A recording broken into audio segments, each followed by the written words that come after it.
Y vamos a ver, bueno, aquí tenemos un ejemplo de mutación puntual que esta deben de haber visto en fisiología, porque vieron hemoglobina, etc. Entonces, si se fijan, esta es la cadena de hemoglobina. Entonces, normalmente aquí tenemos la producción de ácido glutámico, que es uno de los aminoácidos que se deposita, y esta sería la secuencia de ADN. ¿Sí vamos bien? Pero en este caso, la secuencia de ADN cambia y sustituye los genes por una adenina. Y entonces el aminoácido que se deposita ya no es ácido glutámico. Ese simple cambio en un solo aminoácido es lo que causa que luego aparezca una anemia que se llama anemia de células falciformes, donde la hemoglobina se oxigena y cuando se desoxigena cambia un poquito de forma. Luego se vuelve a oxigenar, se vuelve a desoxigenar y cambia otra vez de forma. Y la hemoglobina se va haciendo cada vez más rígida, más rígida, más rígida, hasta que ya no se puede mover. Y entonces, ¿qué pasa con el eritrocito? Que debería de ser redondo, va cambiando de forma por la rigidez que está teniendo. Entonces, un solo cambio que estamos teniendo. ¿Sí? Entonces, este es un ejemplo de mutación de qué tipo? Puntual. ¿Siguiente? Pero esas mutaciones puntuales no todas nos van a dar cambios o enfermedades.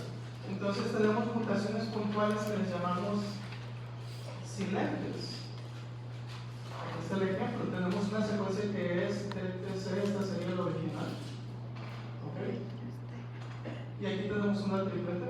Entonces hubo una sustitución de la citosina, ¿sí?, por una adenina. ¿Ok? ¿Qué nos va a dar la traducción de esto a la ARN mensajero? Pues una A, porque se pareja con la. ¿Y qué nos va a dar esto? ¿Qué aminoácido nos da? Lisina. ¿Y cuál nos daba originalmente? Lisina. ¿Hubo una sustitución de bases? Sí. Entonces sí es una mutación puntual. ¿Nos cambió el aminoácido que esperábamos? No. Entonces es una mutación puntual, pero silente. No va a pasar nada. ¿Okay? Luego tenemos otras mutaciones que generan algo que se llama codón de determinación. Entonces aquí tenemos, fíjense, es la misma secuencia, pero aquí termina como A, B, C. ¿Sí? Se pueden dar cuenta de dónde. Y entonces cuando el ribosoma está leyendo esto siempre y lee UAG, eso es una señal que le dice deja de leer, o sea, como el fin, como cuando están leyendo un libro y llegan a la última parte y dicen fin. Y entonces el ribosoma, aunque tenga una cadena muy grande por leer, si lee UAG, es y cierra el libro. ¿Okay? A esas les llamamos mutaciones sin sentido. ¿Okay? O sea, no llevan a ningún lado. ¿Okay? Y luego tenemos otro tercer tipo de mutaciones puntuales que son las mutaciones contrasentido. ¿Okay? En las mutaciones contrasentido, igual hay una sustitución de una base, en este caso estamos poniendo otra citosina. Se sustituye en el ARN mensajero por guanina, y si se fijan, ¿qué aminoácido nos da? Un aminoácido diferente, ¿no? Arginina. Entonces, las mutaciones contrasentido nos colocan un aminoácido totalmente diferente a lo que debería de ser originalmente. Ahora, estas mutaciones pueden ser de tipo conservativo. ¿Qué quiere decir eso? Que a pesar de que tenemos un aminoácido diferente, la proteína no cambia. Sí, o la estructura proteica no cambia realmente. ¿Okay? Entonces se conserva la función de la proteína. Pero es otra. A pesar de que tengamos otro aminoácido, ese aminoácido es estructuralmente tan parecido que no cambia la función. ¿Okay? Pero a nivel macro, No. O sea, no me sigue apoyando a la cadena. La sigue funcionando, o sea, la proteína que se va a producir la sigue funcionando igual. O sea, es una proteína buena. Sí. A veces estas mutaciones contrasentido, que son de tipo conservativo, nos dan cierta característica especial.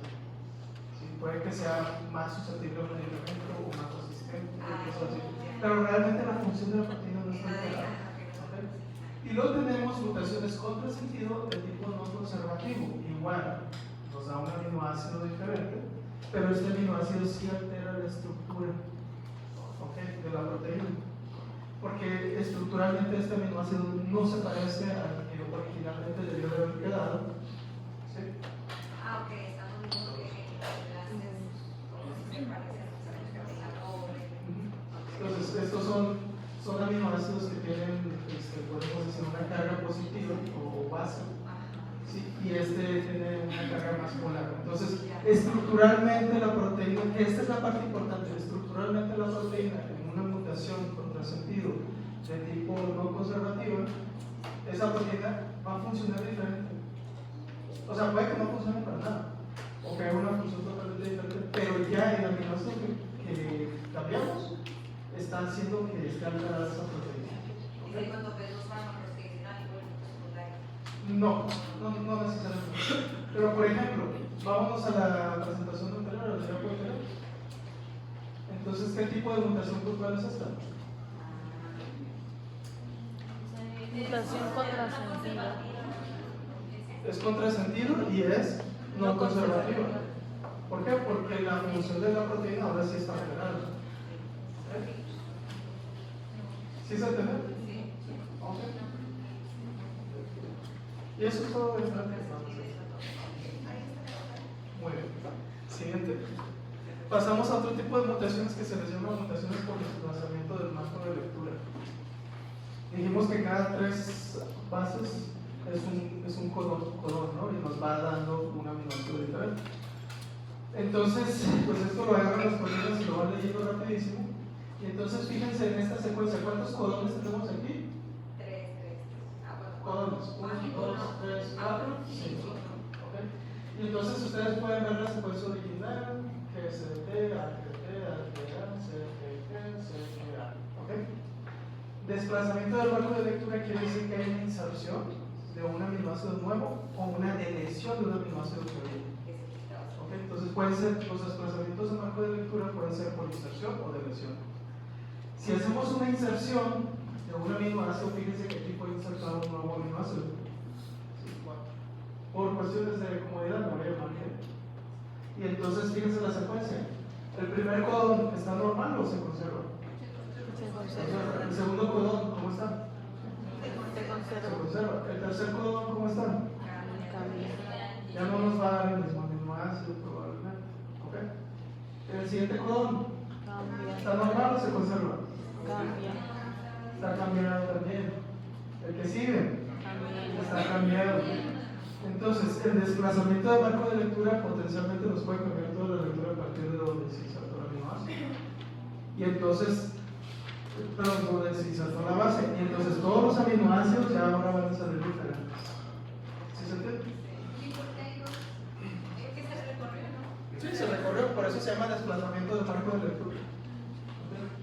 Es como que están leyendo algo y le agregan una letra más y ups, ya no es la misma palabra, ¿no? Entonces pasa lo mismo. Esa sería una inserción, no sé si tenía ejemplo de deleción. No, tengo ejemplo de enfermedad. Bueno, vamos a hablar de esa enfermedad. ¿Se acuerdan del VIH? Sí. ¿Se acuerdan que habíamos dicho que hay personas que son resistentes o son progresores lentos y hay otros que son muy resistentes o que no se infectan? Inclusive. Bueno, habíamos hablado que hay un receptor que es el CD4, un receptor que es el CR5 en los linfocitos T. Muy bien, resulta que hay personas que tienen mutaciones de desplazamiento del marco de lectura y entonces se les conoce como CCR5 delta 32. Estos pacientes, uno de los dos CCR5 está modificado estructuralmente y entonces no permite adecuadamente la unión del VIH. Como tenemos dos alelos, algunas células sí lo tienen, otras no. Y entonces algunas células sí son infectadas y otras no. Entonces el paciente de progresar a SIDA, pues progresa muy lentamente o no progresa. ¿Sí? Y hay otros pacientes que se han encontrado, otras personas que se han encontrado que tienen la mutación en los dos alelos. Entonces, ¿qué pasa con sus linfocitos CD4? No pueden ser infectados por el VIH. Porque ¿qué necesita el VIH para infectar a la célula? El CCR5, y como este está modificado totalmente, no puede entrar.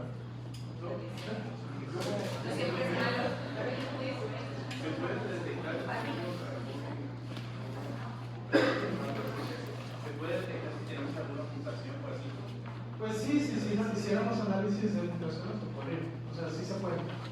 Se secuencia el ADN y puedes ver si tiene mutación o no, es un PCR, etc. Bueno, ese es un caso interesante, ¿no? Actualmente hay ciertos estudios que se están haciendo para ver si se puede hacer eso en personas que ya tienen VIH y cambiarles sus linfocitos y ver si así se pueden curar de la enfermedad. Entonces, bueno, una depresión sería todo lo contrario. Damos esto y de todas maneras todo el campo de lectura se desplaza, pero para la izquierda, ¿no? Entonces es igual. Igual, pero diferente. Muy bien, tenemos otro tipo de mutaciones que se llaman mutaciones por expansión de los nucleótidos. Esto es bien curioso porque en el ADN a veces los codones se repiten. Entonces puedo tener para un gen una secuencia de codones y de repente se repite el mismo codón varias veces. A veces no pasa nada, pero hay algunas enfermedades donde esta expansión de los nucleótidos hace que se depositen demasiados aminoácidos en la misma cadena del mismo aminoácido. Y entonces esta proteína ya no es la normal. ¿Sí? Ya cambió. ¿Por qué? Porque la secuencia ya está muy alterada aquí. En este caso lo que estamos viendo es que se está depositando glutamina y entonces tenemos una cadena de aminoácidos que tiene hasta 36 repeticiones del mismo codón de glutamina. Entonces tenemos una proteína alterada. Esta proteína se llama huntingtina y causa la enfermedad de Huntington. Huntingtina. Esa que está viendo ahí. Está fácil de recordar porque la enfermedad de Huntington está causado por una mutación por expansión de trinucleótidos que hace que se deposite mucha glutamina. Entonces la proteína que tenemos se va a llamar huntingtina. ¿Okay? Y entonces se empieza a acumular en las neuronas y pues nos causa problemas. ¿Okay? Entonces eso sería por expansión de trinucleótidos o de codones. ¿Okay? Es el mismo codón que se va repitiendo una y otra vez. Luego tenemos alteraciones de los cromosomas que también afectan proteínas, pero que no son totalmente consideradas como mutaciones génicas, sino más bien mutaciones estructurales de los cromosomas. ¿Okay? Entonces cambia la forma del cromosoma y eso puede alterar las proteínas. Tenemos diferentes tipos de mutaciones. Por ejemplo, tenemos de lesiones. Una de lesión es quitar todo un segmento del cromosoma y entonces pues perdemos toda la información que había ahí. ¿Okay? Entonces si había un gen especial en ese lugar y hay deleción de esa zona, pues ya perdimos la expresión de ese gen. ¿Okay? También tenemos duplicaciones. Entonces aquí fíjense, es el mismo cromosoma 4, se duplica este segmento y entonces ahora tenemos dos segmentos iguales. ¿Qué es lo que nos va a causar? Pues si hay una proteína ahí se va a sobreexpresar. ¿Okay? Vamos a tener más de la misma proteína, se va a producir más. Y eso nos puede causar problemas o no, dependiendo. ¿Okay? También puede haber inversiones. Aquí lo que pasa es que normalmente esto hay que entenderlo como ese ADN que se saca, se estira toda la cuerdita y a veces para poder leerlo se corta y luego lo tienes que volver a colocar en su lugar. Como una biblioteca, cuando sacas un libro y te lo llevas, ¿qué pasa si lo colocas en el lugar que no corresponde? Pues alteraste ya todo. Entonces en este caso a veces a la hora de volver a pegarlo en su sitio se equivocan y lo pegan al revés. Lo que va a afectar es las zonas donde se unen. Aquí pudiera haber la codificación de una proteína que fue cortada porque se necesitaba cortar en esa zona y a la hora de volver a colocarlo y ahora que está invertido pues ya no nos van a la misma proteína. ¿Okay? Algunas proteínas que sufren ya sea una inversión, una translocación, deleción, pudieran ganar función o pudieran perder función. ¿Okay? Luego tenemos sustituciones donde un segmento es cortado y se coloca en un segmento contrario, ¿okay? O de otro cromosoma que no le corresponde. Entonces aquí tenemos el cromosoma 4 y el 20, cortamos un segmento del brazo largo del cromosoma 4 y lo insertamos en el brazo largo del cromosoma 20 y ahora hay una sustitución de un espacio y el cromosoma 20 ya lo tenemos más grande. Igual aquí vamos a tener problemas en esta zona porque el mensaje ya puede estar alterado en esa parte. Y luego tenemos las translocaciones. Es parecido a una sustitución, pero las translocaciones pueden ser recíprocas o no, pero quiere decir, yo te doy un pedazo de mi cromosoma y tú me das un pedazo de mi. ¿Okay? Entonces aquí hay una translocación 420. ¿Qué pasó? Cortamos una parte del brazo largo del cromosoma 4 y una parte del brazo largo del cromosoma 20 y los translocamos y entonces a la hora de recolocarlos están en lugares contrarios. ¿Okay? Y eso es lo que se entiende por translocación. cuando hablemos de enfermedades, sobre todo de la sangre, van a escuchar translocación 922, translocación 1118, translocación 1418, translocación 918. Sí, son muy frecuentes, sobre todo los linfocitos B. ¿Se acuerdan que les dije que el linfocito B tiene que reordenar su ADN constantemente para cambiar sus receptores y sus inmunoglobulinas? Bueno, entonces eso los hace muy susceptibles a translocaciones, lesiones, infecciones, etc. Siguiente. Muy bien. Eso es la punta del iceberg de genética. No creo que ya vimos todo lo de genética, pero por lo menos ya una partecita para ir entendiendo el lenguaje que vamos a usar en algunas otras clases.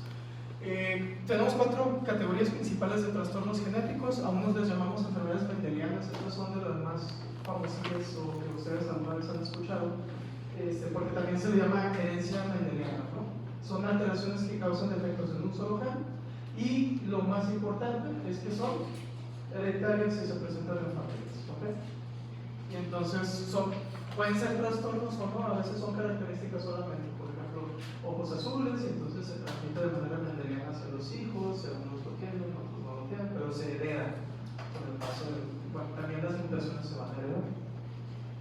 Luego tenemos trastornos que involucran múltiples genes, entonces en estos casos también podríamos decir que se forma el grupo de enfermedades que les llamamos multifactoriales. Por ejemplo, cuando hablamos de enfermedades autoinmunes, son enfermedades que involucran múltiples factores que pueden ser alteraciones genéticas, pero también problemas ambientales que se combinan y entonces nos dan una enfermedad. Ahí tenemos también hipertensión, diabetes, enfermedades alérgicas, generalmente son multifactoriales. Tienen un componente genético, pero también involucran factores ambientales. Luego tenemos enfermedades derivadas de anomalías cromosómicas, que generalmente es algún cambio, alguna alteración en la estructura de un cromosoma sin ser una mutación genética, o perder un cromosoma completo o perder un cromosoma completo, como síndrome de Down. Y luego entran otras enfermedades genéticas un poquito más complejas o menos estudiadas, como son alteraciones de los genes mitocondriales y otras cosas que vamos a ver al final, sin darle mucha importancia. Siguiente. Entonces, de las enfermedades mendelianas, tienen 3 principales patrones de herencia que probablemente ya han escuchado también: es autosómico dominante, autosómico recesivo y trastornos ligados a X, que generalmente decimos que afectan más a los hombres, ¿no? Ahora, hablando de eso, hay 2 conceptos importantes: uno es pleiotropía y el otro es heterogeneidad genética. Pleiotropía quiere decir que una sola mutación en un gen o una sola alteración en un solo gen nos puede causar muchos problemas, ¿ok? Entonces, por ejemplo, yo puedo tener una enfermedad que se llama síndrome de Marfan, donde tengo mutación en un solo gen, que es el gen de colágeno A1, y entonces, ¿qué voy a tener?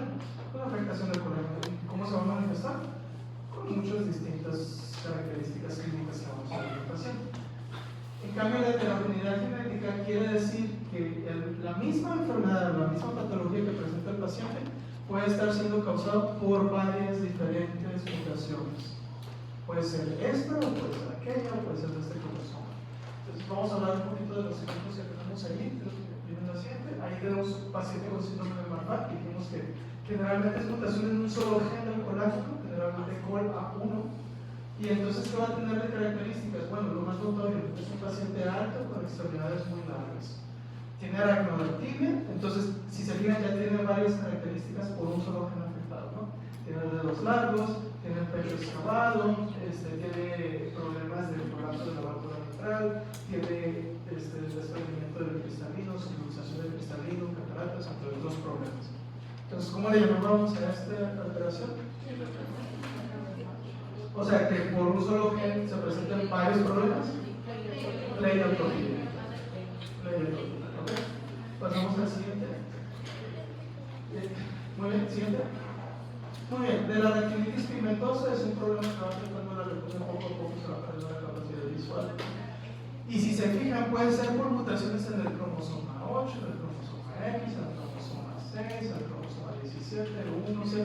O sea, varias mutaciones en diferentes genes nos pueden causar esa retinitis pigmentosa. ¿Okay? ¿Cómo le llamábamos a esto? Heterogeneidad genética. Muy bien. Siguiente. Ahora, los patrones de transmisión, o la persona podemos decir que es homocigota o heterocigota. Todos somos homocigotos o heterocigotos para los diferentes genes que tenemos. ¿Okay?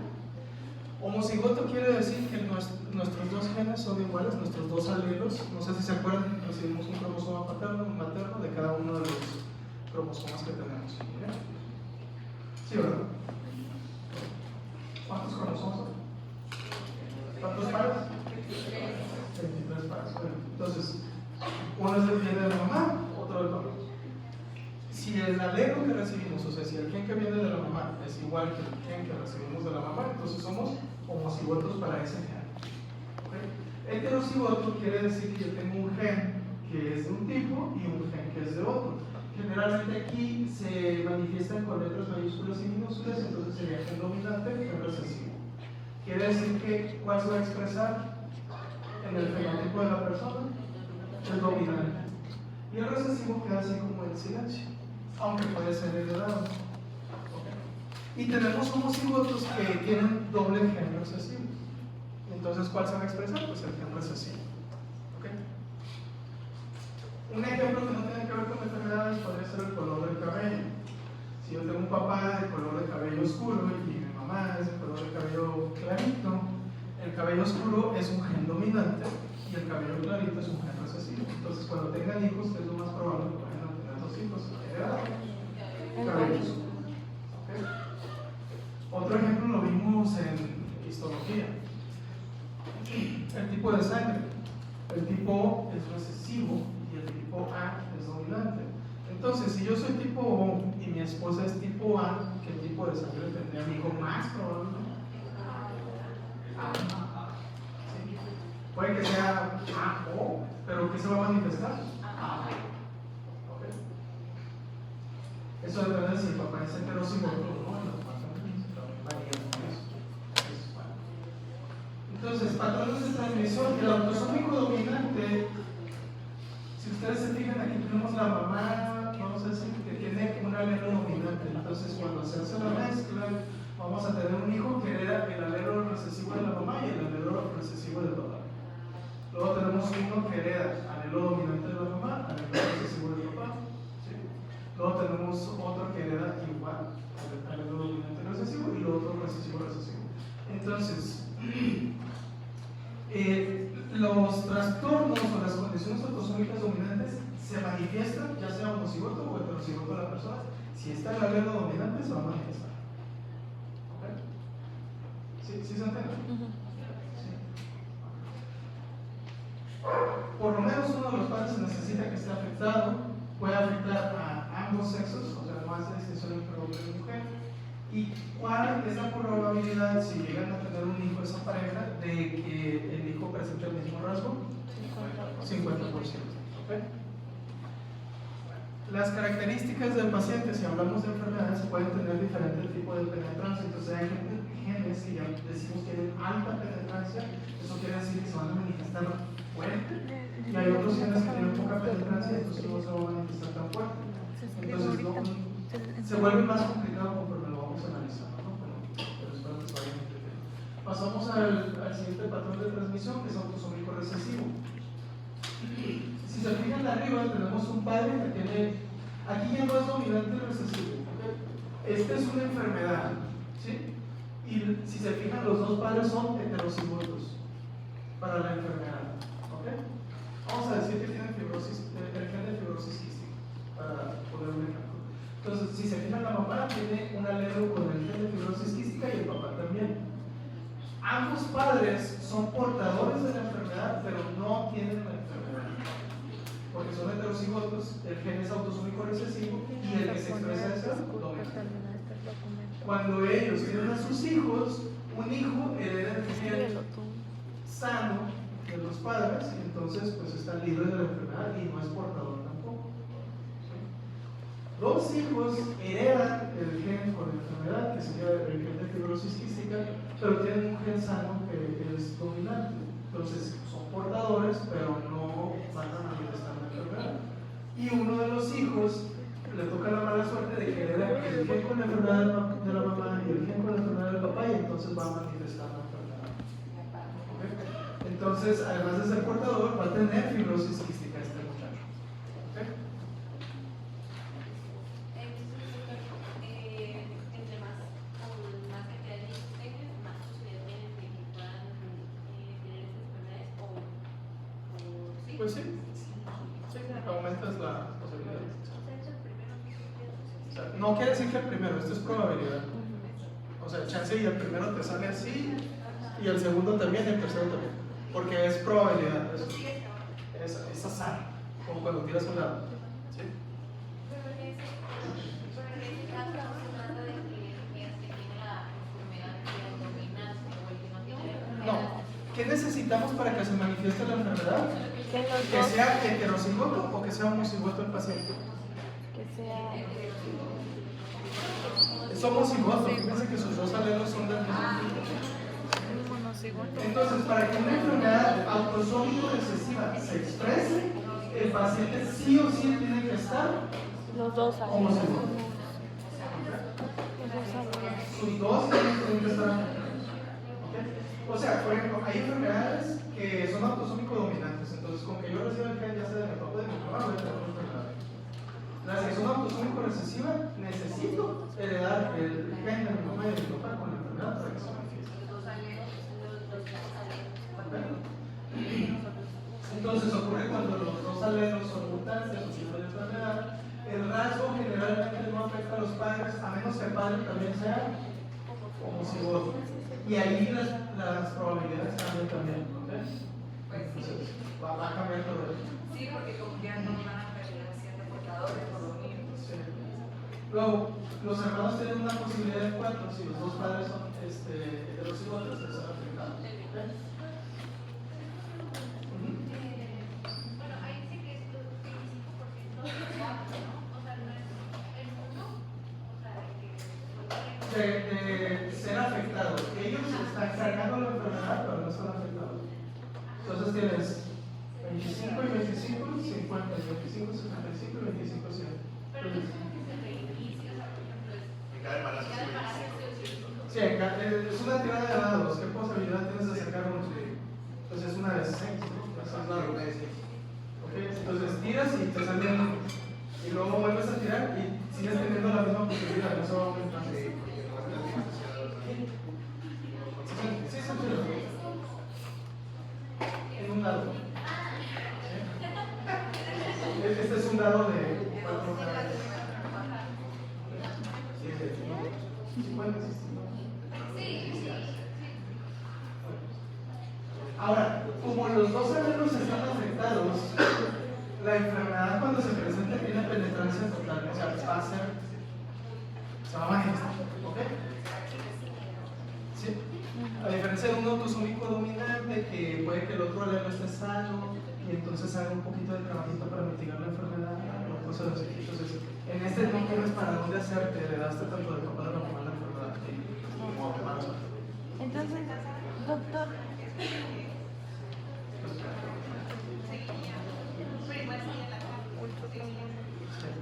de hecho, bueno, vamos a hablar más adelante. Nos esperamos. Pasamos al siguiente, que son los trastornos ligados a X o herencia ligada a X. ¿Okay? Si se fijan, aquí tenemos, estos son algunos ejemplos, pero ustedes pueden jugar con estas posibilidades, ¿no? Aquí tenemos un padre afectado y una madre que está sana. ¿Okay? Y en el otro caso tenemos un padre sano y una madre que está afectada, porque son varios ejemplos. Lo que tenemos que entender de los tipos de herencia ligados a X es que en qué cromosoma está el gen afectado. En el cromosoma X. Entonces, generalmente, si es mujer, ¿cuántos cromosomas X tiene? 2. Entonces, si tiene uno afectado, pues el otro cumple la función y sustituye al gen afectado la mayoría de las veces.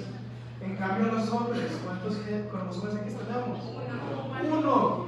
Entonces, si heredamos el cromosoma X que está afectado, vamos a estar afectados.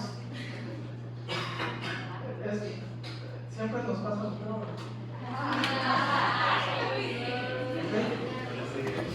Entonces, si se fijan aquí, hay varios patrones. Por ejemplo, si el padre está afectado, sería? Las niñas presentan el gen, pero van a estar afectadas. No, ¿qué necesitan para presentar la enfermedad? Que la mamá fuera portadora. Y entonces si tuvieran los dos alelos afectados, los dos cromosomas X, entonces presentaría la enfermedad, que es poco probable, ¿verdad? Pero si la mamá porta la enfermedad, o sea, si esta niña crece y se casa y ya está acá, ¿qué va a pasar? Puede que una no tenga otra sí.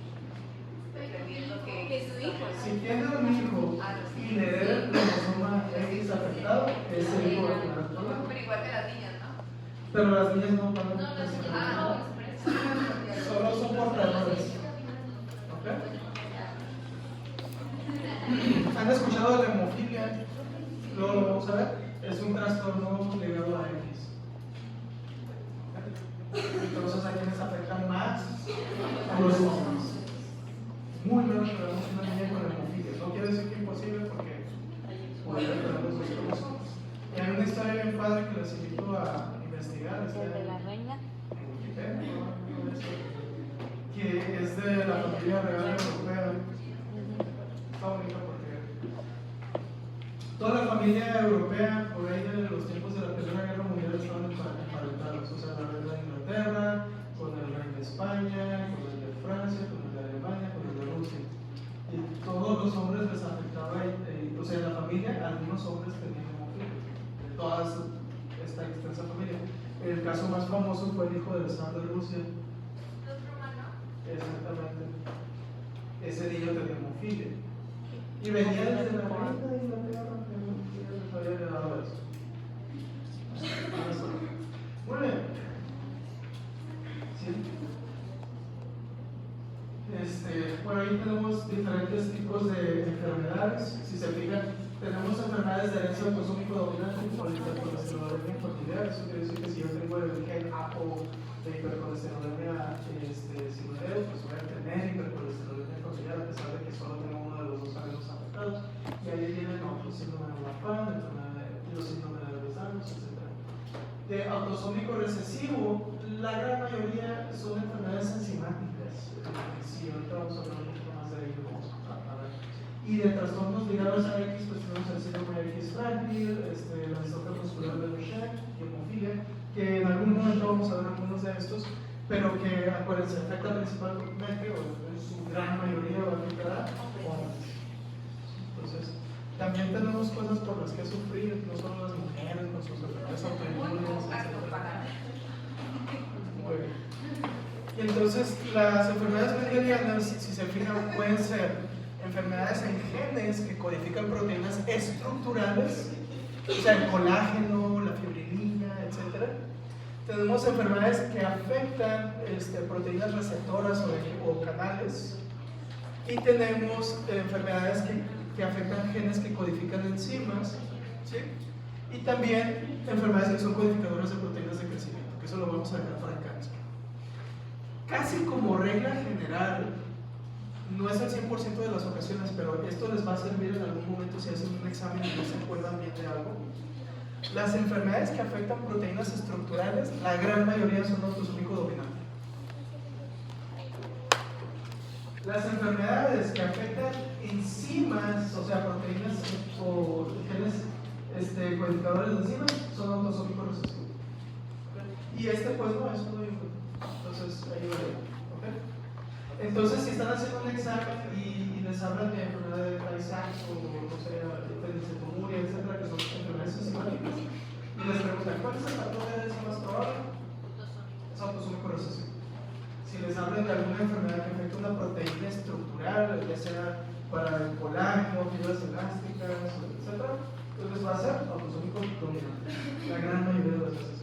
Entonces, hay por ejemplo, si se les olvida exactamente el patrón de transmisión, pues, es una ayudita que puede que les sirva o puede que no. Bueno, siguiente. Entonces, vamos a hablar de algunas de estas enfermedades. Empezamos con el síndrome de Marfan. Es una enfermedad que afecta una proteína estructural que se llama fibrilina 1, y hemos hablado de ella, y nos da varias anormalidades. Entonces, igual, piernas y brazos largos, da la dactilia, Una parte muy importante, hay que recordar que el cristalino está sostenido por fibras elásticas, entonces el cristalino se puede salir de su lugar. Y luego hay que hacer un reacomodamiento, poner un lente intraocular para poder arreglar al paciente. Las válvulas cardíacas también dependen mucho de fibras elásticas y si no están bien formadas se puede prolapsar la válvula, se puede salir de su sitio y vamos a tener problemas. ¿Okay? Entonces, ¿qué patrón de herencia tiene esta enfermedad? Autosómico dominante. Sí. Personajes famosos. Miren, esa es una subluxación del cristalino. Sí. Entonces se salió totalmente de su lugar. Y pues hay que volver a. No sé qué hay que nosotros. Se dice que ¿cómo se llama? Abraham Lincoln tenía síndrome de Marfan. También dicen que Paganini, por eso podía tocar bien chido, porque tenía dedos largos creados para no estoy seguro si sea cierto, ¿no? También da riesgo de aneurismas de aorta. Muy bien, siguiente. Otra enfermedad que es autosómico dominante es el síndrome de Ehlers-Danlos o Ehlers-Danlos. En esta enfermedad tenemos afectación del colágeno, son varios colágenos que pueden estar afectados, pero generalmente, pues, ahí los tenemos. Lo que va a haber generalmente, dependiendo del colágeno afectado, va a ser una hiperlaxitud. Entonces, el colágeno generalmente ofrece resistencia contra la tracción. Pero en estos pacientes, como el colágeno es más débil, ustedes pueden traccionar y traccionar y traccionar y lo que les estira como un chicle. ¿Cuál es el riesgo? Que ese era un muy famoso, consiguió el récord de Guinness por la piel más estirada del mundo. Gran logro de su vida. Pero el riesgo es que si lo estira un poquito más allá de la resistencia de la piel, se le rompe.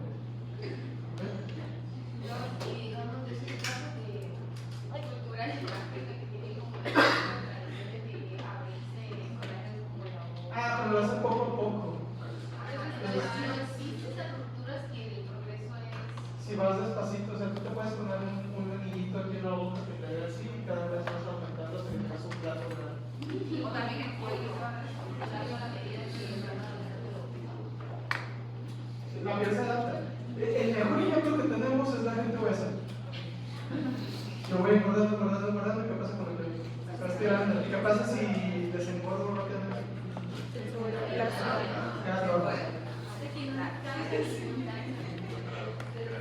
Bueno, quedas con la boca abierta y pues, se te reseca, no sé. Entró una cucaracha. Algún día les va a tocar sacar cucarachas del oído de alguien. Está bien chido, esa persona. Entonces, ¿qué tipo de trastorno es este principalmente? Autosómico dominante, aunque hay algunos que son autosómicos recesivos. Bueno, sigue aquí. Dominante. La hipercolesterolemia familiar es una enfermedad donde tenemos varios receptores afectados o varios genes que afectan.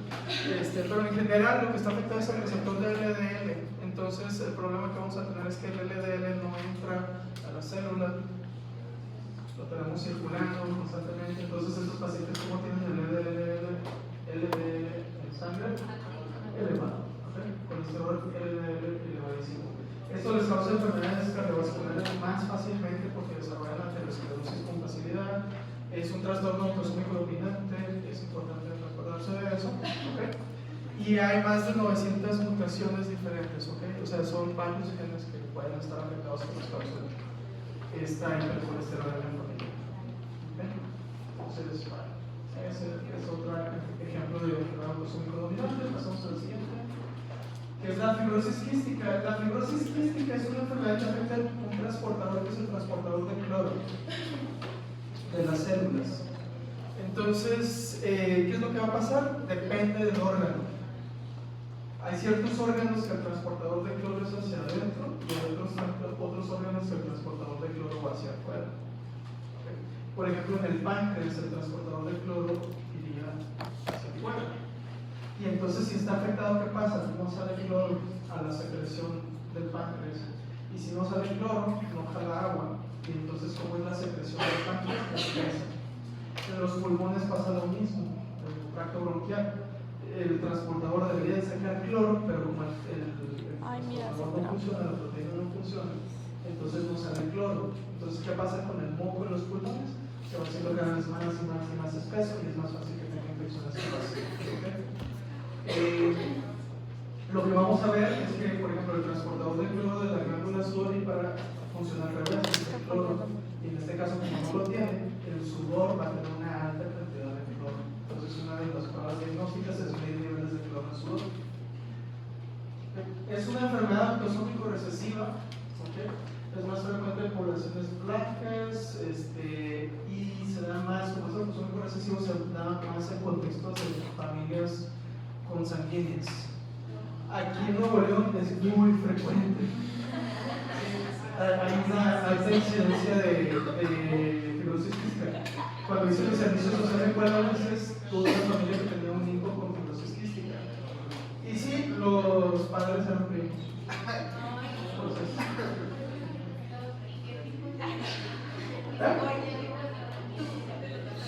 se les da medicamentos para hacer el mundo más suave.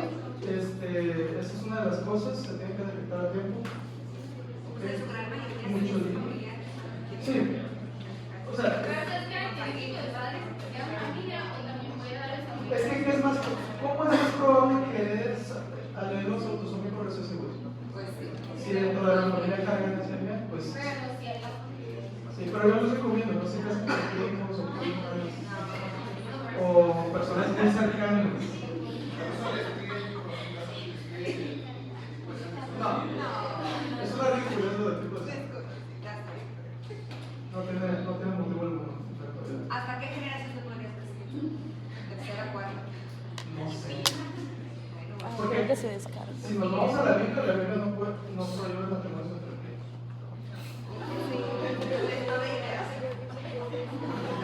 O sea, bíblicamente están bien.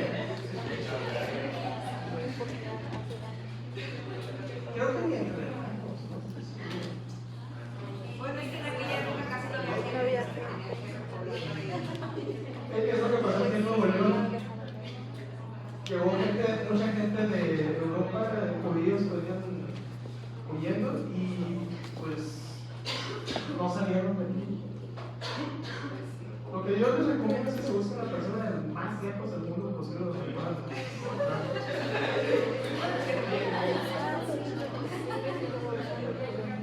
Yo lo hice.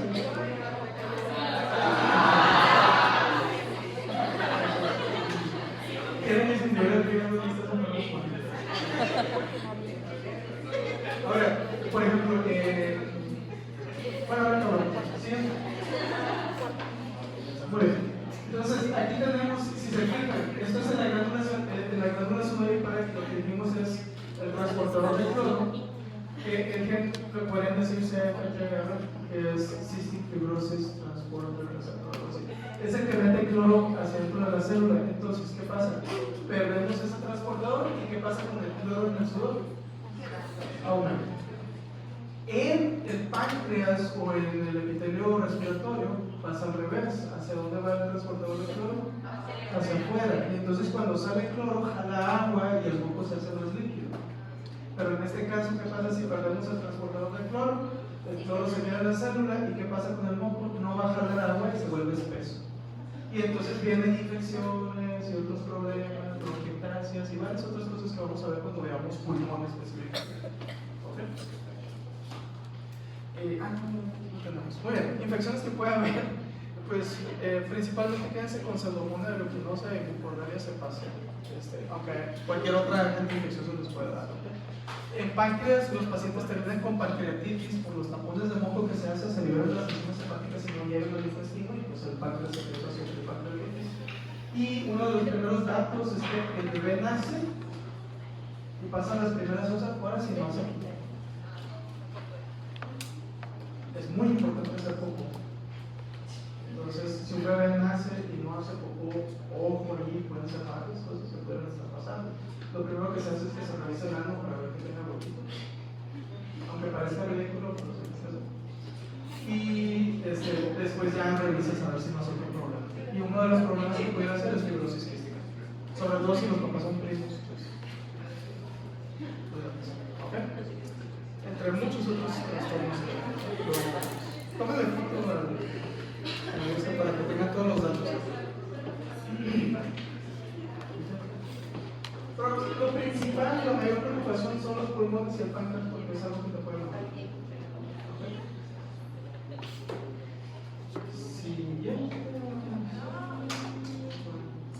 Ese es un pulmón con fibrosis quística. Aquí se pueden ver los bronquios están totalmente destruidos. Aquí tiene pus y moco.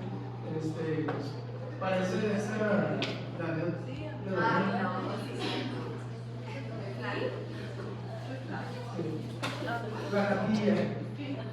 de vainilla. Al final algunos pacientes requieren trasplante porque pues, esos pulmones ya no funcionan para nada. Siguiente. Este es un páncreas, un paciente con fibrosis quística, poco a poco se va atrofiando, hasta que prácticamente fibrosado. Este paciente va a tener muchos problemas de desnutrición, ¿okay? Y diarreas no absortivas y otras cosas que veremos en algún día. Hoy no. Otro. Este es un tapón de moco en el páncreas. Se hacen como piedras. Y este es el lirio mejorial.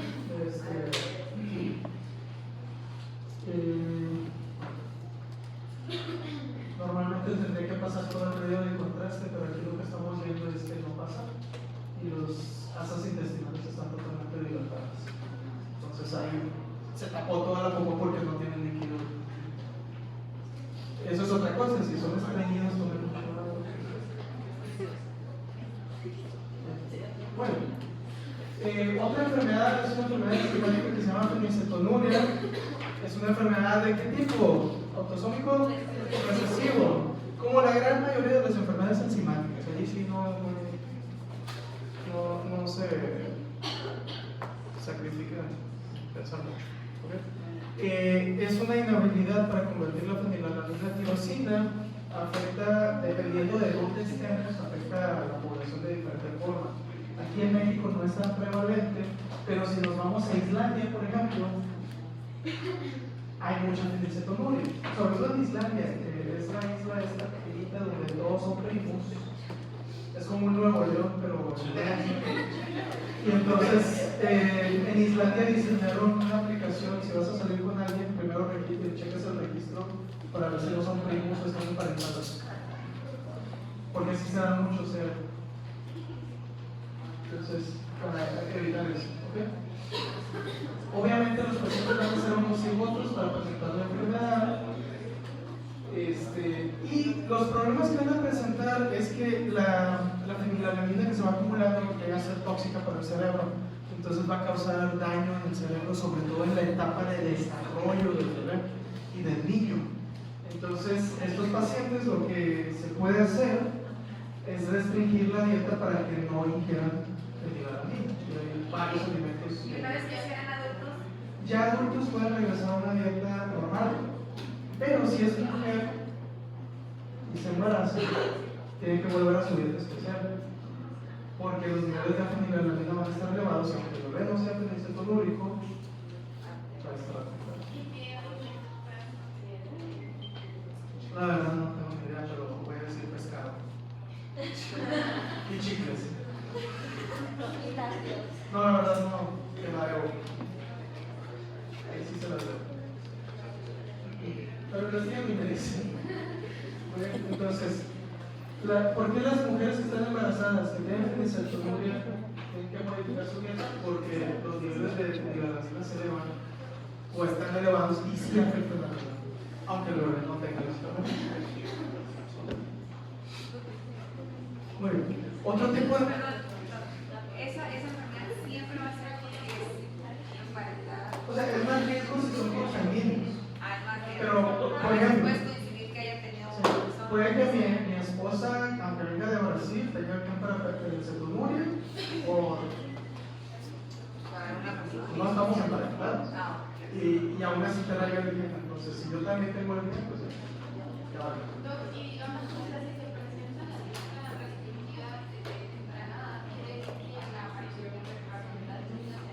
Nunca sabía. Por eso ¿qué creen que se hace para detectarlo a tiempo? El tamizaje. El tamizaje neonatal es para detectar enfermedades metabólicas y enzimáticas. Y se detectan más de, bueno, depende de quién haga el tamizaje, pero hasta 70 enfermedades con una gotita de sangre. Este es otro grupo que nunca se los enseño en clase. Las enfermedades por atesoramiento. Son enfermedades enzimáticas, entonces es un grupo muy grande de enfermedades. Si quieres, pasamos a la siguiente. Todas esas son las enfermedades, bueno, son una parte de las enfermedades por atesoramiento, porque existen muchos más, pero estas son las más frecuentes. Son enfermedades donde en el lisosoma hay una enzima que está mutada y no está funcionando. Anteriormente, cuando hablamos de lisosomas, había dicho yo que hay proteasas, lipasas, etc.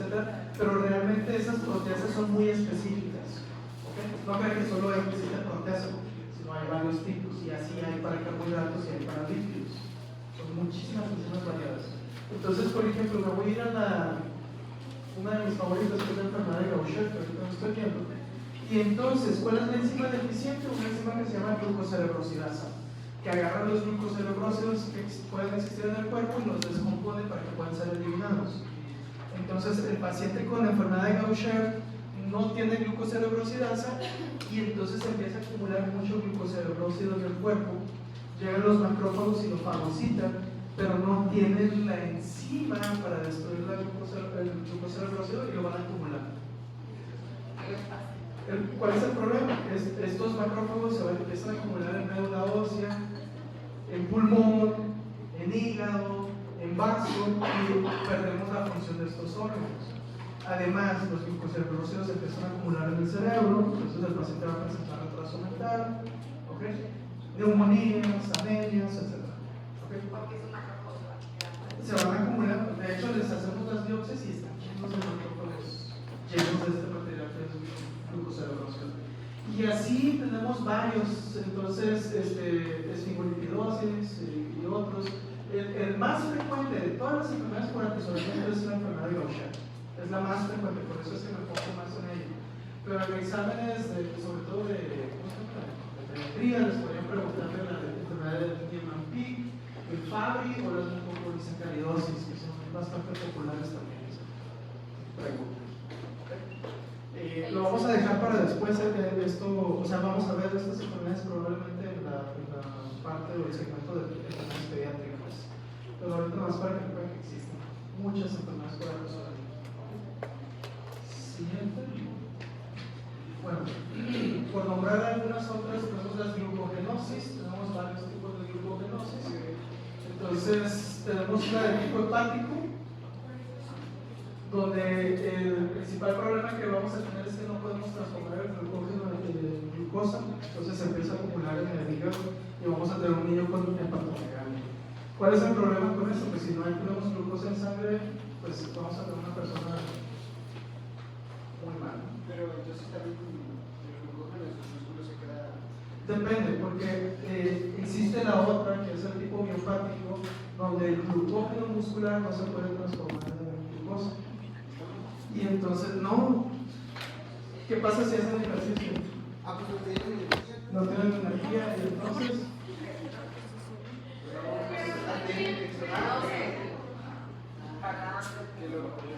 Pero si es glucógeno almacenado, Sí, pero no se lo puedes cenar mucho y no lo puedes transformar en energía.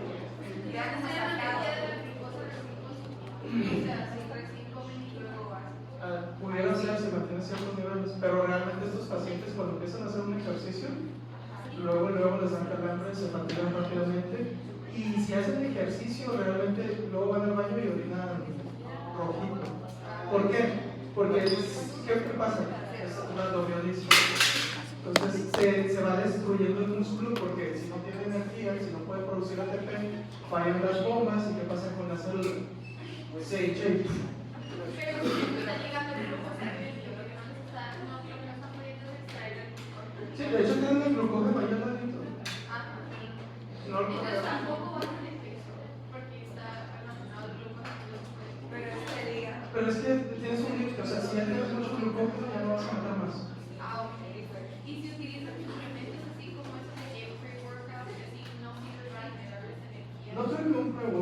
sirva, porque es cafeína, generalmente, otras. Ajá, pero no le serviría, digamos, para generar esa energía. El café no genera energía. Siento mucho decirles. Me da la sensación de que tiene energía. Ajá, entonces estaría, o sea, el mismo efecto de bajo, o sea, bajo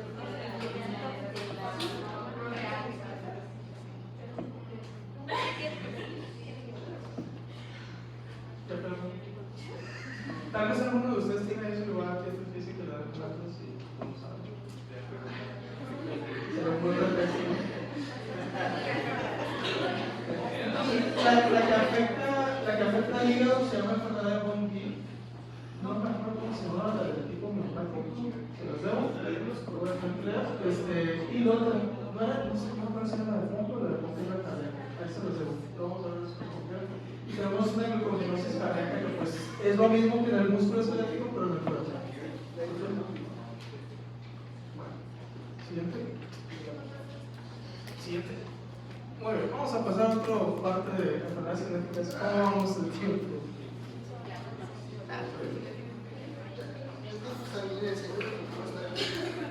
Sí, es peor. Bueno, entonces, algunos fundamentos. Tenemos, ya habíamos dicho, tenemos 23 pares de cromosomas. De estos 23 pares de cromosomas, 22 son no sexuales, los vamos a llamar autosomas, y tenemos un par de cromosomas que son sexuales. ¿Okay? Cualquier número que sea exacto, o sea, si tenemos los 23, ¿sí? Los 23 pares, o si tenemos 22 pares, o si tenemos 24 pares, para que sea un número exacto de pares, si son pares, vamos a decir que es un número euploide. ¿Okay? Euploide. Si tenemos, en vez de 23 pares, o sea, en vez de 46 cromosomas, tenemos 47, 45, entonces es un número aneuploide. ¿Okay? Y entonces estos números aneuploides nos pueden dar una trisomía o nos pueden dar una monosomía. Los aneuploides. ¿Okay? No sé si se acuerdan de embriología, normalmente en la meiosis va a haber distribución de los gametos y eso hace que en cada uno de los, ya sea espermátides o ocitos, tengamos un alelo de cada uno de los cromosomas, un cromosoma de tal tipo, ¿no? Cuando no hay disyunción, cuando no hay separación de los gametos, entonces es donde vamos a tener alguna célula que tenga N+1, que es un cromosoma extra que no se cortó y viene ahí de agregado, ¿ok? O también pudiéramos llegar a tener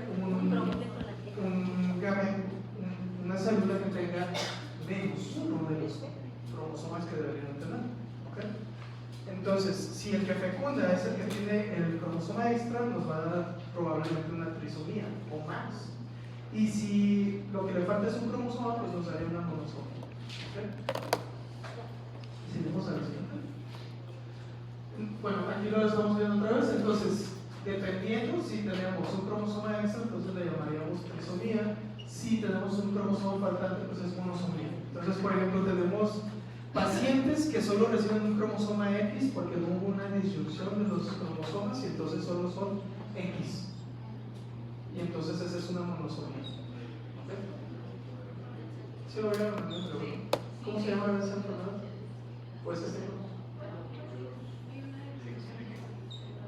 una paciente con un solo X.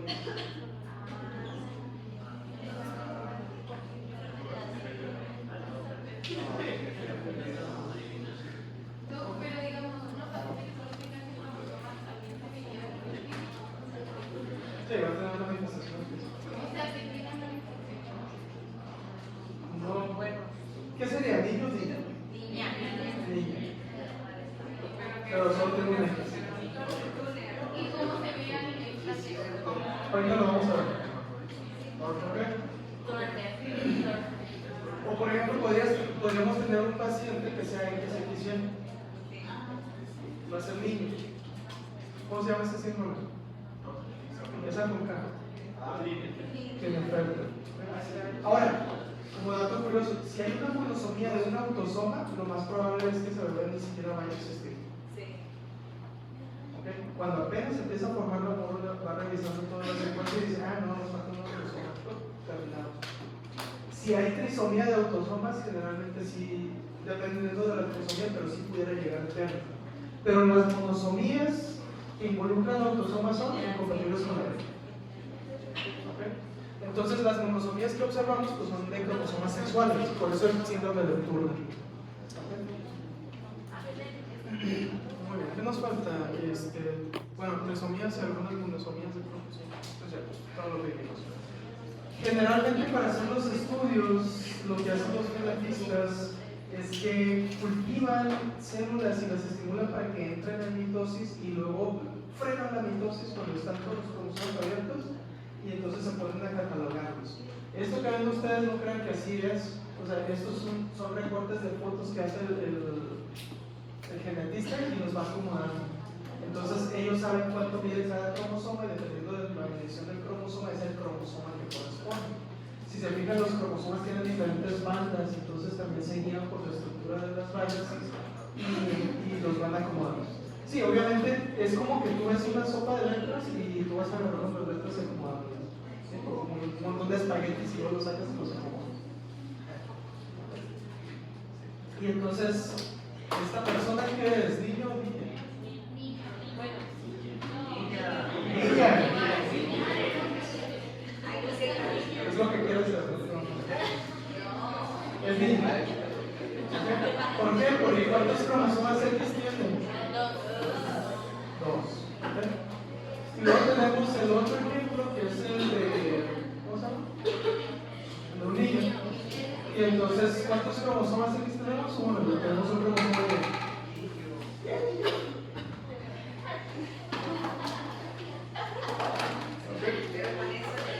con eso va. Pero está bien raro, o sea, la mujer tiene mucha más información que la chica. Muy bien, entonces los cromosomas pueden tener alteraciones en la cantidad, o sea, podemos tener un paciente con más cromosomas y menos cromosomas, pero también puede haber alteraciones estructurales de los cromosomas. Algunas ya las hablamos. Por ejemplo, una deleción es una alteración estructural, una inversión es una alteración estructural, una translocación es una alteración estructural.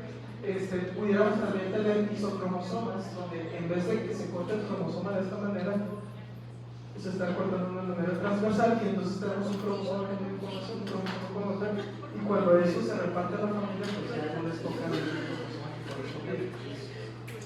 Y algunos cromosomas se pueden quedar en cromosomas en anillo, donde se pierden los telómeros y entonces el cromosoma se funda con sus extremos.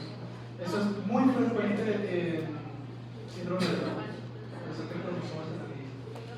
Entonces, bueno, transformación ya habíamos dicho, isocromosomas que lo vamos a mencionar, deleciones que no podemos mencionar, que se da la vuelta y los cromosomas en la ¿okay? Bueno, siguiente.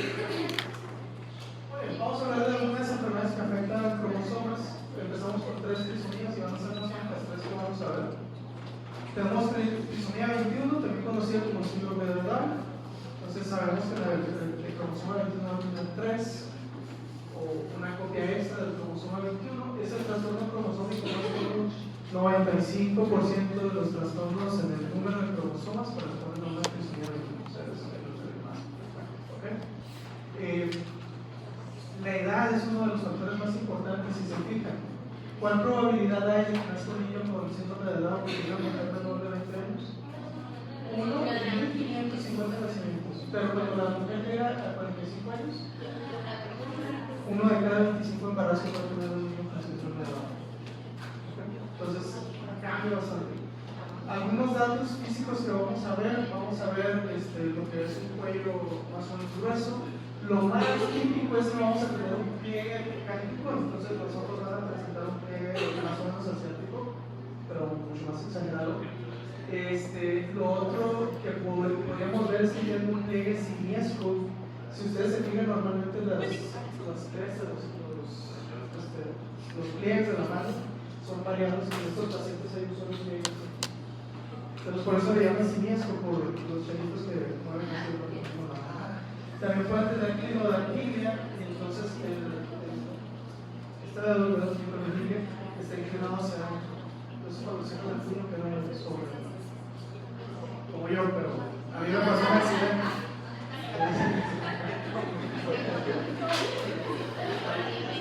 Es muy frecuente que tengan problemas cardíacos, malformaciones cardíacas, ya sean comunicaciones interventriculares, comunicación interauricular o otras alteraciones cardíacas, pero defectos congénitos en el corazón, que es muy frecuente que lo tengan. Otra cosa sería hernia umbilical, predisposición a leucemia, y luego tenemos la trisomía 18, se conoce como síndrome de Edwards, es menos común. Creo que no hay la foto. Siguiente. Bueno, entonces aquí tenemos un niño con síndrome de Edwards. Ellos tienen lo que son las orejas con hidratación baja, que bueno, no habría tanto problema. Micrognatia es un entorno del entorno mental. Malformaciones renales y cardíacas son también bastante frecuentes. Y una de las características, así como que les podría orientar un poquito más, son los pies en mecedora. Entonces, el pie en vez de estar así, está. O sea, como mecedora. Paras al bebé y lo estás así. No sé. Pero si lo quieres hacer. Y luego la otra trisomía, que es la trisomía 13, o síndrome de Patau. Siguiente.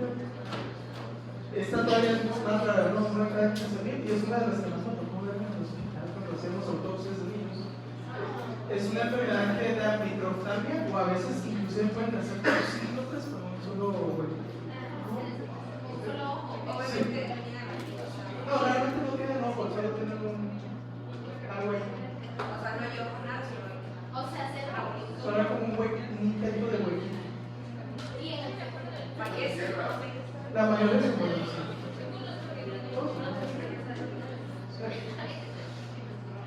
Bueno, van a tener alteraciones renales, problemas cardíacos, cuello corto también. Pero generalmente estos bebés nacen, están en unidad de cuidados intensivos una semana más o menos y se mueren. Esto tiene que ver con familia. No, también, así como mientras más aumenta la edad de la mamá, más les muere. Ojo aquí que también se ha estado viendo que también la edad materna es un factor determinante. Entonces, no solo trastornos que involucran cromosomas sexuales, tenemos el síndrome de Klinefelter, que es un paciente que es 47XXY. Como tiene una X extra, cuando le hacemos una tinción para el cuerpo de Bach, va a tener un cuerpo de Bach, que es algo que normalmente veríamos solamente en mujeres, pero hombres con Klinefelter pueden tener cuerpo de Bach. Uno de los problemas que van a tener es que van a tener un desarrollo sexual frenado, entonces no van a manifestar características sexuales secundarias. O sea, van a tener pene en testículos, pero los testículos son chiquitos, pero pene también. Desarrollan glándulas mamarias, que no es normal de un niño, entonces van a tener ginecomastia. Son muy largos, eso es otra cosa característica, son altos y flaquitos. ¿Okay? Entonces, sí, ellos Son niños. Sí, son niños, son X. O sea, tienen una X extra. Luego tenemos la contraparte, que sería una monosomía, que es la 45X, que es el síndrome de Turner. Siguiente. Estas pacientes también tienen varias características, son mujeres que son de estatura corta. No desarrollan tampoco características sexuales secundarias, entonces generalmente parecen niñas todavía, no llegan a presentar menstruación, ¿sí? Los ovarios no se desarrollan, lo que tienen son cilios ovarios solamente, como un remanente embrionario solamente, y ese es un problema porque esos ovarios que quedan así como un remanente solamente luego pueden desarrollar un tumor que se llama gonadoblastoma. Entonces estas pacientes tienen riesgo de gonadoblastoma. No menstruan generalmente, o sea, tienen una menorrea primaria. Lo otro es que el cuello es un cuello alado, ¿sí? Entonces es un cuello ancho. ¿Okay? No desarrollan glándulas mamarias muy prominentes, no van a ser pequeñas. Y pues otra cosa preocupante son problemas cardíacos. ¿Okay? Esta va a ser pregunta de examen.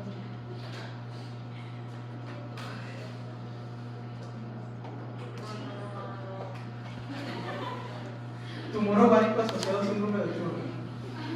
Con la orgasmo.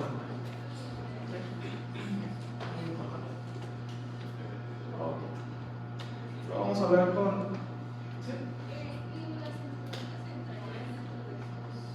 No. Hay varios tipos de hermafroditismo.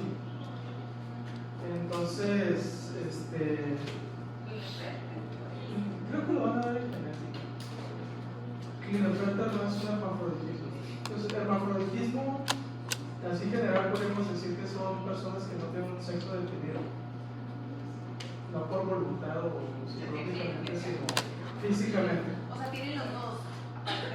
Pudiera ser o pudiera Sí, ser. ¿verdad que hay distintos tipos de desarrollo? O sea, hay mujeres que no tienen desarrollado. Hay muchísimos diferentes tipos de hermafroditismo. Y hay verdaderos y No no. todos se van a ver igual a nivel físico. Hay No. unos más desarrollados. Es más, alguna de ustedes pudiera ser mujer y tal vez no.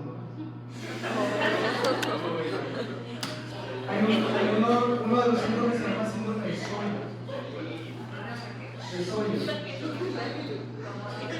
Es un síndrome donde el receptor para ese RNA falla. Es un receptor para. En el cromosoma Y, así de chiquito como está, producimos una hormona que va directamente y anula el crecimiento de los genitales femeninos para que seamos hombres. Entonces se desarrollan los testículos, etcétera, y todo lo demás. Ahora, hay niños que nacen con esta mutación y entonces por más que produzcan testosterona, por más que se produzcan estos genes, no hay opción y entonces se desarrolla unos testículos que no descienden, chiquititos. No desarrolla el pene, tiene una vagina corta.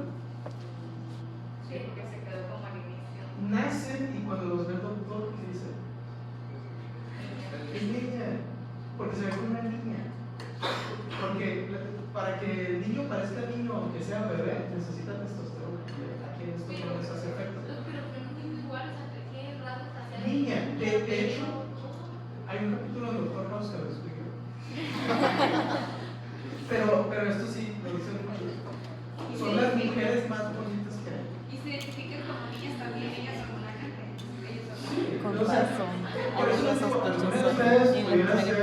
¿Y cuál es la complicación de no tener al tener una vagina corta que es que no es capaz de quedar embarazada o embarazada? No se va a embarazar nunca porque no tiene útero ni O ovario. sea, no tiene ni esperma y tampoco tiene óvulos. Entonces,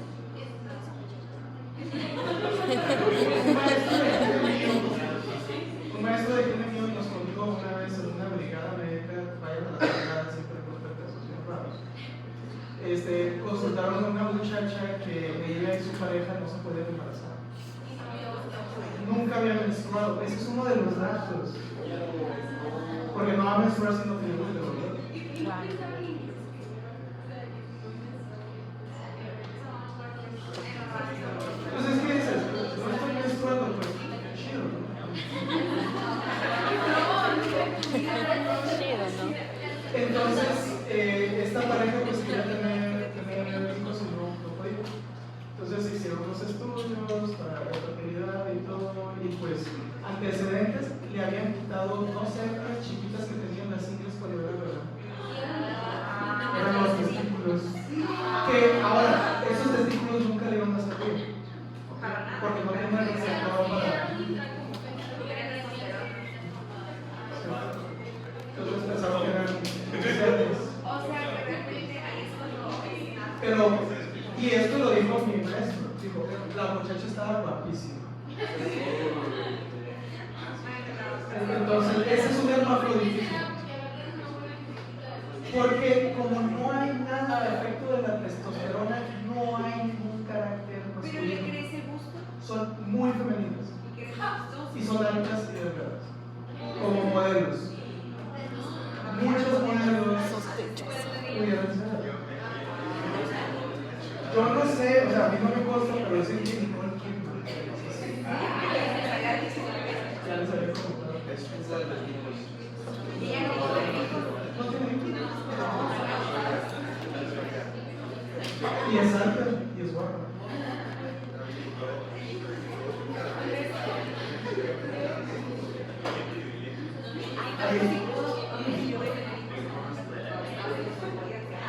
Ok, y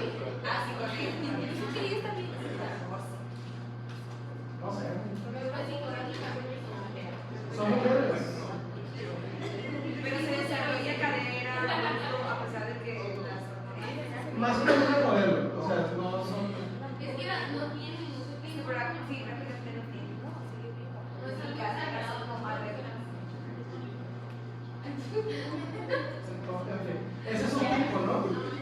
Están otros tipos donde se desarrollan más caracteres masculinos. O sea, está la contraparte, pudieran ustedes creer que son hombres.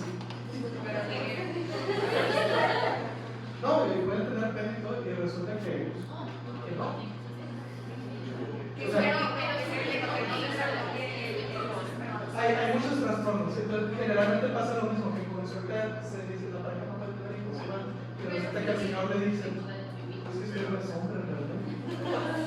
Que ese es otro caso que me contaron aquí en Monterrey, pasó, el señor se suicidó. Porque ya tenía como 30 y tantos, un señor de esos, así, hombre.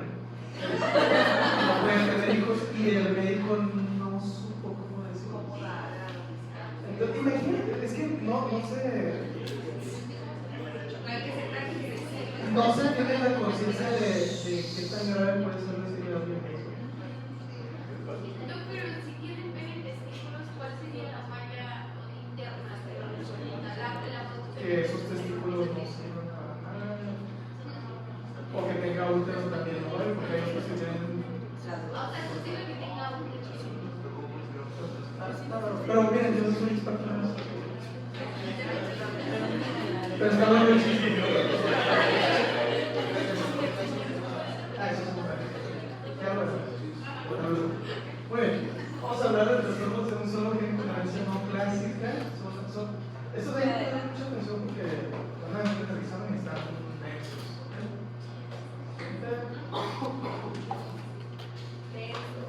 Ok, vamos a hablar primero del síndrome de X-Franklin. No es exactamente un trastorno ligado a X como los clásicos trastornos ligados a X, pero sí involucra el cromosoma X como su nombre lo dice. Entonces, el problema está en un gen que se llama FMR1 o retraso mental familiar 1, ¿sí? Porque sí, es en inglés. ¿Qué es lo que ocurre en este gen? ¿Se acuerdan que dijimos amplificación de nucleótidos? Entonces, en estos pacientes, la enfermedad es familiar, obviamente la mamá es la que lo está heredando a los niños. Es una enfermedad que va a afectar a niños porque son los que reciben el X. Y entonces, cada generación que va pasando, se va agregando esta secuencia más y más y más y más. Entonces, normalmente en este gen podemos tener hasta 55 repeticiones y más la enfermedad. Pero si se repite y entonces llegamos hasta más de 230, entonces ya van a manifestar datos de la enfermedad. ¿Okay? Entonces, en ese gen se va acumulando este grupo de trinucleótidos, que no me acuerdo cuál era el aminoácido que deposita, pero se va amplificando más y más y más y más la cadena del mismo aminoácido. ¿Okay? Por eso es una expansión de trinucleótidos. ¿Qué es lo que va a ir pasando? Pues tal vez la primera generación o las primeras generaciones tengan entre 100 a 200 repeticiones del trinucleótido. Entonces el paciente pues tal vez se dedique a la política solamente, o sea, no va a ser muy brillante, va a tener un ligero retraso mental, pero no va a ser muy obvio. Conforme siguen pasando las generaciones, va amplificándose cada vez más esta expansión de trinucleótidos y entonces de repente nacen algunos niños y ya empiezan a presentar las manifestaciones características. Entonces, ¿qué vamos a ver? Bueno, una de las manifestaciones más fuertes es el retraso mental. ¿Okay? Son niños con retraso mental. Lo otro es que la cara, si ustedes se fijan, es alargada. ¿Sí? Entonces son linfocéfalos muy marcados. La mandíbula es grande, las orejas son grandes y están invertidas, o sea, los testículos son grandes, hay hiperlaxitud de articulaciones, entonces pueden doblar los dedos hasta y no van a tener problemas. El paladar es muy alto y pueden tener algunos problemas cardíacos. Lo importante de esto es saber, con cada generación que va pasando, la enfermedad se va haciendo más y más y más grave en las siguientes generaciones que lo van a heredar. Frenar que tengan de gusto. Las mujeres lo pueden llegar a presentar si heredan el cromosoma X y ya el número de repeticiones es muy largo. Lo pudieran llegar a manifestar la enfermedad, pero generalmente va a ser más leve que si fuera hombre. Bueno, Entonces, mujeres pueden estar afectadas, pero ya dije, depende de qué tanto. Y si se fijan, tenemos ya sea hombre o mujer que estén portando, pero no tengan la mutación exactamente, pero conforme van pasando las generaciones se va amplificando. Entonces, esa repetición de efectos se va amplificando. Siguiente. Este es otro grupo de enfermedades que son enfermedades que afectan genes mitocondriales. Realmente no quiero hacer mucho énfasis, solamente que sepan que existen y ya en genética se preocuparán por ellos, ¿ok? Porque sí son un poquito complejos. Acuérdense que la mitocondria tiene su propio ADN que codifica para sus propias enzimas. ¿Para qué son la mayoría de las enzimas que codificarán la mitocondria? Para el ciclo de Krebs, producción de energía. Entonces, generalmente estas enfermedades lo que van a hacer es que van a afectar la fosforilación oxidativa, y esto no solamente va a causar una persona débil, sino que uno de los más grandes problemas de esto es que como se afecta el ciclo de Krebs, no producen bien su ATP, entonces son muy propensos a trastornos. Por ejemplo, el cerebro, que es el que más energía utiliza, pues entonces puede afectar y causar retraso del sistema del desarrollo del sistema nervioso central, retraso mental, etc. Y hay un riesgo de cáncer, que no lo puse ahí, pero hay un cierto riesgo de cáncer cuando se afecta el ciclo de Krebs. Entonces, son problemas muy complejos, porque yo puedo heredar mitocondrias que estén sanas y mitocondrias que estén enfermas en la misma célula que me hayan pasado mi mamá, y con las divisiones que van haciendo las mitocondrias puede aumentar o puede ir disminuyendo. ¿Okay? Entonces es bastante complejo este problema. Entonces por eso les digo, nomás con que sepan ahorita que también hay enfermedades genéticas que vienen o que se cargan de las mitocondrias. Con eso ya yo me doy por servido por ahorita. Y pasamos a pero no creo que se los voy a preguntar. De mitocondrias no se los. Pasamos a ese sí se los voy a preguntar, que es de proteogenética. ¿Okay? Algunos genes decimos que se improntan, no sé si lo vieron en Entonces, cuando decimos que un gen está improntado, es un gen que llegamos y le pusimos un candado y nunca se va a abrir. ¿Okay? Entonces, curiosamente, algunos genes en nuestro cuerpo, si vienen del papá, se inactivan, y si vienen de la mamá, se activan. Ciertos genes, ¿ok? Entonces, si decimos impronta materna, quiere decir que el gen que se silenció es el materno. Si decimos impronta paterna, el gen que está siendo silenciado es el paterno, ¿verdad? El papá. Y vamos a pasar a la siguiente para ver los ejemplos. Hay dos enfermedades que es la misma región del cromosoma, pero son dos diferentes genes, que se llama síndrome de Prader-Willi y síndrome de Angelman. ¿Okay? Entonces, si se fijan, el problema está en el brazo largo del cromosoma 15, locus 12. ¿Okay? Entonces nos vamos al locus 12 del brazo largo del cromosoma 15, y ahí tenemos dos genes. ¿Okay? En esa región hay dos genes, bien cerquita uno del otro. Estos genes son VE3A, ¿sí? ¿Lo tenemos? Y el otro gen es el gen de Prader-Willi. ¿Okay? Ahí tenemos estos dos genes, tanto del cromosoma del papá como de la mamá. Ahora, normalmente el gen materno de Prader-Willi se impronta. Eso quiere decir que nunca se va a heredar. Es como si no lo heredáramos de la mamá. El único que se manifiesta es el del papá. ¿Okay? Y ahora, ¿qué pasa si ocurre una depresión? Exactamente de esa zona, en el cromosoma paterno. Aunque yo tenga el gen de Prader-Willi de mi mamá, como la depresión ocurrió en el alelo paterno, aunque yo tenga de mi mamá, esté improntado, nunca voy a manifestarlo. Y entonces presento el síndrome de Prader-Willi.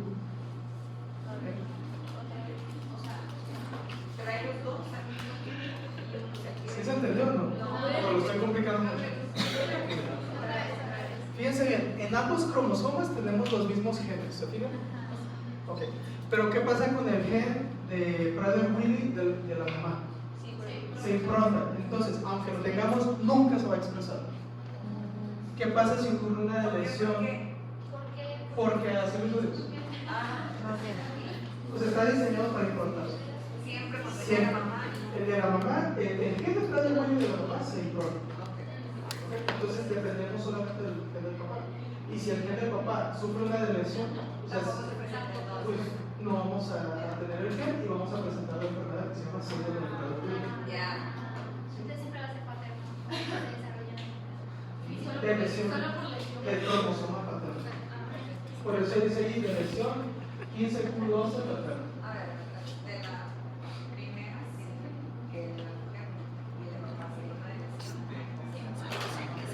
Pero siempre estaba en la ciencia, Pues en casos que no haya lesión se va a expresar. Si no hay, o sea, todos ustedes, ninguno de ustedes tiene Prader Willi. Porque no hubo de lesión paterna. Ahora, del otro lado, resulta que el gen VE3A, el que se impronta es el paterno. O sea que dependemos del materno para no tener la enfermedad. Entonces, si ocurre una lesión igual del cromosoma 15, brazo largo, locus 12, pero de la mamá, la enfermedad que vamos a tener no es Prader Willi, es el síndrome de Angelman. ¿Sí? ¿Más o menos? Pero Gabriel, sí, ¿no sabes? Es que más o menos. ese mismo patrón, o sea, No, es un poco diferente. Unos se caen bien y los otros no. Ese es el cerebro. Bueno, ¿sí se entendió entonces? Sí. Ok. Entonces pasamos a la siguiente para ver las características. El síndrome de Prader Willi, acuérdense nuevamente, es de lesión de qué alelo, materno o paterno. El síndrome de Prader Willi nos va a dar niños con retraso mental, ¿ok? Baja estatura, no desarrollan buena musculatura y tienen trastornos de hiperfagia, son gorditos que están cómicos, se vuelven obesos. A las alteraciones genéticas que tuvieron de esa lesión. Y con el gen, o sea, tienen una hiperfagia de los genéticos. No pueden dejar de comer.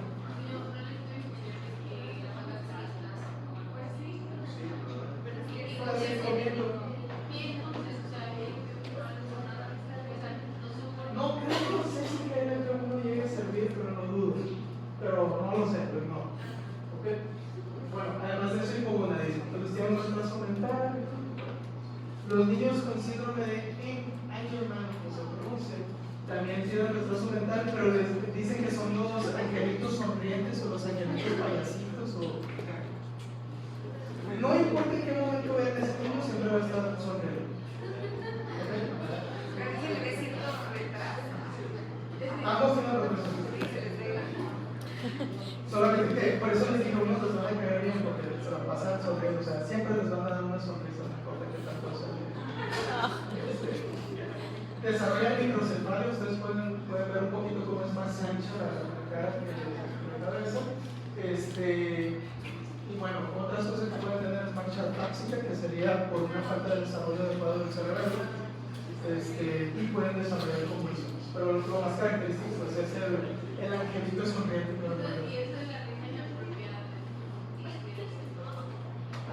Igual tiene que ver con los genes que están siendo afectados con el gen que está siendo afectado.